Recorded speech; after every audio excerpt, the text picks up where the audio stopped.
जगायचे, सन्मानाने जगायचे आणि सन्मानानेच मरायचे अशी शिकवण देणाऱ्या राजमाता जिजाऊ यांची आज जयंती आहे. 12 जानेवारी 1598 रोजी बुलढाणा जिल्ह्यातील सिंदखेड राजा येथे जिजाबाईंचा जन्म झाला.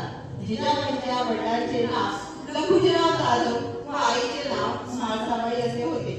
शहाजीराजे भोसले यांच्याशी जिजाबाईंचा विवाह झाला.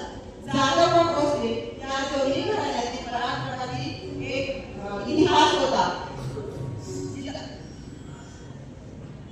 जिजाबाईंनी शिवाजी महाराजांना रामायण महाभारत संतांचे विचार आणि स्वराज्याचे स्वप्न घडवले. रयतेचे राज्य ही संकल्पना त्यांनी शिवरायांच्या मनात रुजवली.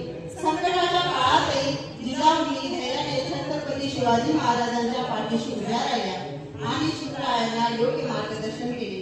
एका आईने आपल्या मुलाला केवळ राजा नाही तर जनतेचा सेवक बनवले.